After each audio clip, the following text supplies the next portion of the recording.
بسم الله الرحمن الرحيم. ومن أحسن قولا ممن دعا إلى الله وعمل صالحا وقال إنني من المسلمين.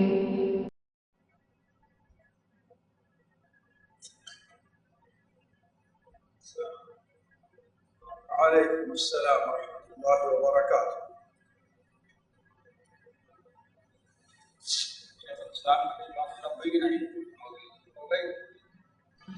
الحمد لله رب العالمين وصلى الله على نبينا محمد وعلى آله وأصحابه أجمعين. گفتگو کے آداب سے متعلق بات چل رہی تھی. اس میں کل زبان کی اہمیت اور اس کے غلط استعمال پر اللہ تعالیٰ کی طرف سے کیا وعید ہے یہ، اور تقریباً گفتگو کے دو ادب بیان ہوئے تھے. ایک ادب یہ کہ انسان بات کرے تو نرم آسان نرم لہجے میں بات کرے، کسی کو جھڑک کر کے کسی کو ڈانٹ کر کے گفتگو نہ کرے. دوسری بات یہ تھی یا دوسرا ادب یہ تھا کہ انسان بات کرے تو اچھی بات کرے جو لوگوں کو پسند ہو، جس میں لوگوں کا فائدہ ہو، جس سے لوگ مستفید ہو سکیں. جیسے اللہ تعالیٰ ارشاد فرماتا ہے وَقُولُوا لِلنَّاسِ حُسْنًا. تیسرا ادب زبان کا یہ ہے کہ بسا اوقات بعض لوگ کسی مجلس میں ہوتے ہیں، اگر اس مجلس میں کوئی ایسا شخص ہے کہ لوگ اس کا مذاق اڑاتے ہیں، یا عام لوگوں کے پاس جو بیٹھا ہوا ہے عام لوگوں کے مقابلے میں وہ معاشری اعتبار سے، پیسے کے لحاظ سے، اجتماعی لحاظ سے کم درجے کا ہے، تو اس پر لوگ آوازیں کسنا شروع کرتے ہیں. اس پر لوگ آوازیں کسنا شروع کرتے ہیں. یا کبھی کسی سے کوئی ایسی غلطی ہو گئی ہے، کوئی ایسی غلطی ہو گئی ہے جلد بازی میں یا کسی وجہ سے، تو لوگ بار بار اسے چھیڑتے رہتے ہیں. اس سے مقصد کیا ہوگا؟ اسے چڑھانا، اسے تنگ کرنا، یا بلا وجہ اس سے مذاق کرنا ہی نہیں بلکہ مذاق اڑانا. شریعت میں اس چیز کی ممانعت ہے، اس چیز کی بھی ممانعت ہے. کیوں؟ اس لیے کہ اس سے آپ کا مقصد مخاطب کو ذلیل اور حقیر ثابت کرنا، یا مخاطب کے خلاف اپنے دل کے اندر کینہ حسد رکھنا اور اپنے کو اس کے مقابلے میں بڑا اور اچھا ظاہر کرنا رہا کرتا ہے. نبی کریم صلی اللہ علیہ وسلم کی مجلس میں بسا اوقات یہودی بھی حاضر رہا کرتے تھے، یہودی بھی حاضر رہا کرتے تھے. تو چونکہ انہیں نبی کریم صلی اللہ علیہ وسلم متعلق حسد تھا، کینہ تھا، وہ یہ سمجھتے تھے کہ اللہ تبارک و تعالی کے مختار بندے ہم ہی ہیں، ہمارے علاوہ اللہ تعالیٰ کی نعمتوں اور رحمتوں کا حقدار کوئی نہیں ہے، اللہ کی جنتوں کے حقدار ہم ہیں. جیسا کہ آج ہندوستان میں برہمن یہ سمجھتا ہے کہ سب سے اونچے ہم ہیں اور باقی دوسرے لوگ ہمارے نیچے ہیں. تو وہ آپ صلی اللہ علیہ وسلم کی مجلس میں آتے تو بسا اوقات ایسی گفتگو کر جاتے جسے اردو میں ذو معنی بات کہتے ہیں. اردو میں ذو معنی بات کہتے ہیں، یعنی اس کا دو مفہوم نکل سکتا ہے. ایک مفہوم اس کا اچھا اور دوسرا اس کا مفہوم برا. اب اگر کوئی کچھ اعتراض کرے، ارے بھائی میں یہی تو کہہ رہا تھا، کوئی غلط کر رہا ہوں. مثال کے طور پر ایک شخص ہے، انہوں نے کسی ایسی مجلس میں سلام کے الفاظ السلام علیکم بڑے چھین قاف سے نکال کر کے کہہ دیا. تو آپ جب ان سے ملے تو کیا کہیں؟ السلام علیکم. اس کا مطلب کیا ہے؟ انہیں آپ اگر کوئی آپ کو کہے تو آپ کیا کہیں؟ میں کوئی غلط بات تھوڑی کر رہا ہوں، سلام کر رہا ہوں اسے. لیکن ذرا سوچو اس کا مقصد کیا ہے؟ ساتھی کو تنگ کرنا ہے. یہ چیز شریعت کے اندر جائز نہیں.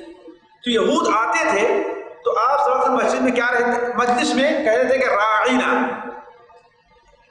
راعینا عین کے زیر اور نون کے بعد الف جو ہے اس کے ساتھ ہوتا ہے میری رعایت کیجیے. ذرا تھوڑی توجہ کیجیے میری طرف. میں نے آپ کی بات نہیں سنی، ذرا مجھے سمجھائیے. لیکن وہ بدبخت کیا کہتے تھے کہ عین کے زیر کو تھوڑا سا کھینچ کر کے کیا کہتے تھے؟ راعینا. تھوڑا سا کھینچ کر کے کیا کہتے تھے؟ راعینا. اس کا مطلب کیا ہوتا ہے؟ اے میرے چرواہے، اے میرے چرواہے. اللہ تعالیٰ نے اس پر سختی سے قرآن مجید منع فرمایا کی 2 جگہ، حتیٰ کہ اہل اسلام کو اس سے منع فرما دے تم یہ الفاظ استعمال ہی نہ کیا کرو. اس کے بدلے کوئی دوسرا الفاظ استعمال کرو، اس کے بدلے کوئی دوسرا لفظ استعمال کرو. یا ایھا الذین آمنوا لا تقولوا راعنا وقولوا انظرنا، وقولوا انظرنا. تم کیا کہو؟ ذرا دیکھیے تھوڑی سی. ایسے سورہ نساء کے اندر ہے راعنا لیم بألسنتهم وطعنا في الدین ولو قالوا سمعنا واطعنا. یہی ہے نا الفاظ کہ وہ کیا کہتے ہیں؟ راعنا لیم بألسنتهم، تھوڑا زبان کو توڑ کر کے بیان کرتے ہیں، یعنی کھینچ کر کے راعنا اسے بتا دیتے ہیں. تو یہ ایسی چیز بھی ہے جس کی معنی شریعت کے اندر گفتگو کے آداب کے خلاف ہے. دوسری چیز یہ ہے کہ انسان کو اللہ تعالیٰ نے اس کے گلے میں آواز اس لیے دی ہے، اس لیے کہ آواز کا مصدر کیا ہے؟ گلا. اسی لیے آپ کا گلا متاثر ہوتا ہے تو آپ کی آواز بھی متاثر ہو جاتی ہے کہ نہیں خارجہ؟ چاہے وہ حروف حلق سے نکلتے ہو یا نہیں نکلتے ہو، سب برابر ہے اس میں. جب بھی آپ کا گلا متاثر ہوگا آپ کی آواز متاثر ہو جائے گا، اور جس قدر آپ کا گلا متاثر ہوگا اسی قدر آپ کی آواز متاثر ہوگی. تو اللہ تعالیٰ نے آپ کے گلے میں آواز اس لیے بنائی ہے کہ اس آواز کے ذریعے آپ اپنی زبان سے جو بات ادا کریں، اپنا معافی ضمیر جو بیان کریں، وہ لوگوں کو سنا دیں. یہی چیز تو ہے نا. اسی لیے جو آدمی آواز اور زبان نہیں ہے اس کی، وہ کیا کہتا ہے؟ اشارے سے اپنی بات سمجھاتا ہے یا لکھ کر کے اپنی بات سمجھاتا ہے. تو انسان کے اندر اللہ تعالیٰ نے آواز اس لیے پیدا کیا ہے تاکہ وہ اپنی بات مخاطب تک پہنچا سکے. لہذا اسے اتنا ہی استعمال کیا جائے، اتنی ہی طاقت اور قوت کے ساتھ، جس سے عام لوگ آسانی سے اس کی بات کو سمجھ سکیں. نہ اتنی پست آواز کرے کہ بغل والا سن ہی نہ سکے، اور نہ اتنا چیخ اور چلا کر کے بیان کرے کہ آدمی 2 بیٹھے ہیں اور پوری مجلس کو سر پر اٹھایا ہوا ہے کہ نہیں. یہ دونوں چیزیں شریعت کی نظر میں کیا ہیں؟ خاص طور پر بہت چیخنا اور چلانا. بسا اوقات لوگ دیکھیں تھوڑی سی بات ہوتی ہے، بچہ تھوڑی سی غلطی کرتا ہے اور پورے گھر کو سر پر اٹھا لیتے ہیں، آ کے بغل والے بھی پریشان ہوتے ہیں کیا مصیبت پیش آ گئی گھر. نہیں، ہر چیز کا ایک اسلوب ہے، ایک انداز ہے، وہ استعمال کیے. تو کہنے کا مطلب یہ ہے کہ انسان نہ اپنی آواز کو پست کرے اور نہ بہت ہی ولا تجہر بصلاتک ولا تخافت بها وابتغ بین ذلک سبیلا. نماز پڑھ رہے ہیں تو نہ تو اتنی آواز سے نماز پڑھیں کہ شور ہو رہا ہو، اور نہ اتنی آواز پست کر دیں کہ لوگ خود اپنے آپ کو نہ سنا پائیں. وابتغ بین ذلک سبیلا واغضض من صوتک. قرآن میں حضرت لقمان کی جو وصیت ہے اپنے بیٹے کی، اس میں کیا ہے؟ واغضض من صوتک، اپنی آواز کو پست کر. فإن أنكر الأصوات لصوت الحمير، اس لیے کہ سب سے بری آواز کس کی آواز ہے؟ گدھے کی. البتہ ہاں جہاں ضرورت ہو، جہاں ضرورت ہے اس کی، وہاں پر آواز کو پست کرنا برا نہیں ہے. نبی کریم صلی اللہ علیہ وسلم نے خطبہ، صحیح مسلم شریف میں روایت ہے کہ آپ خطبہ دیتے تھے تو آپ کے چہرے کا رنگ بدل جاتا تھا اور آپ کی آواز بلند ہو جاتی تھی، ہے نا. اس طریقے سے عربی کی ایک مثل مشہور ہے، بڑی مثل مشہور ہے، اور آپ تجربہ کر رہے ہیں.